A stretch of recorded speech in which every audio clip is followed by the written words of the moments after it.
December 27, 2013. We're looking at the lunar meteorites. Hunter's channel, guys. And this is showing last night, the December 26th, the fireball. There were 667 reports of this. Most of them said it was very unusual. It traveled across the top of the globe, came down like that, from the east to the west and from the north to the south. That's most of the reports. You can match to that.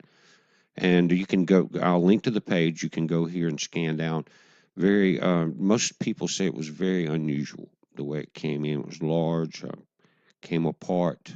No one reported a boom or anything like that. They talk about the colors and again, the meteor was traveling east to west. And the only thing that's really going on with that type of motion would be that we're encountering one of two things. The quadratids have started a few days earlier, and they're coming from Comet 1490Y, guys. That was the one that wiped out the Chinese fleet in 1490. That would be the parent object is above us, and they would move north to south, east to west. The other thing, and there was a report on YouTube that I saw today out of Europe, that they had done the calculations, and I've already said that you would have incoming from east to the west, north to the south. You see the yellow triangle there? That's ISON's debris trail as it comes over Mercury and Earth. Now they're saying January 2nd.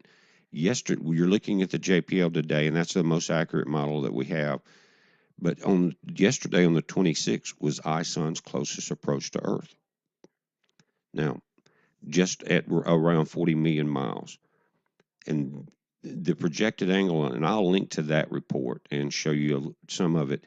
Don't know much about it, but what we're getting in the yellow lines is this V-shaped pattern that ISON broke apart into after it reached perihelion. And it was very huge, very large pieces in it. But they're saying because of the trajectory and the close approach being yesterday, that it would be the close approach yesterday would have been 63,951,297 or 63 million kilometers. But that debris trail on January 2nd will have reached out to 69 million kilometers. You see that? There's 6 million kilometers difference overlap. This is the math they used in the angle on the chart. We'll have to see. Now, that's using the estimates that's on Stellarium and on the JPL models. But they're having a hard time tracking this. They would have to be using radar to get this updated JPL information. But again, they're saying starting in January 2nd.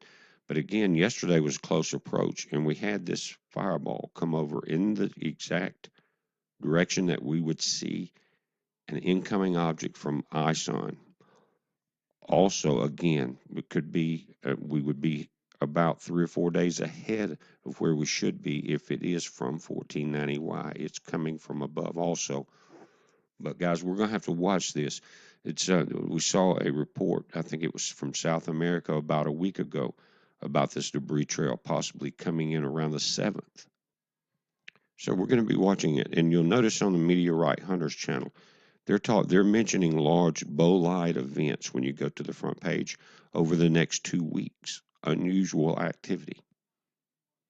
Now, again, this model is a 3D model. It's not as accurate as the JPLs, but it's easy to use for this demonstration.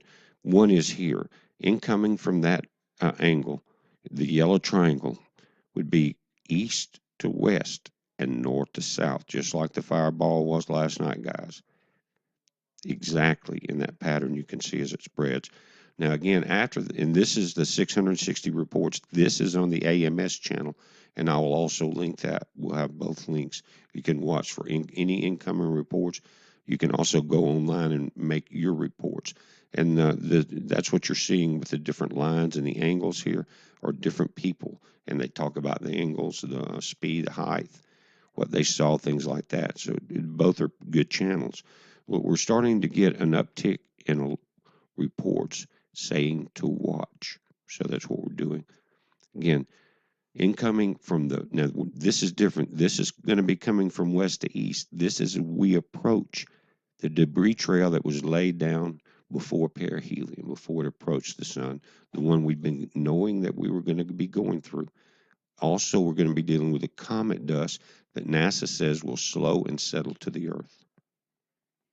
But again, just the opposite direction. You notice this, guys, from the debris, and that would make perfect sense. Now, here we're looking at before perihelion, ISON coming in, and then as it goes up, this is LASCO C3 and LASCO C2. And you can see that the spread had actually started there.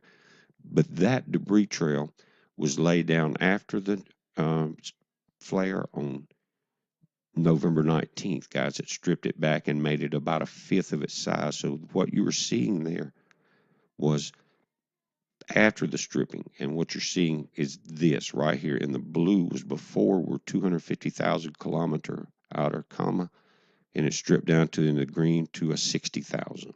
You can see the difference. So the before in the blue is what we will be going through in January. It's a wider tail, and so the estimates, the ones that I've estimated, again started around the 12th, but because of that width of that trail, we're going to have to watch for it earlier. It's a heads up on this, guys. Be safe.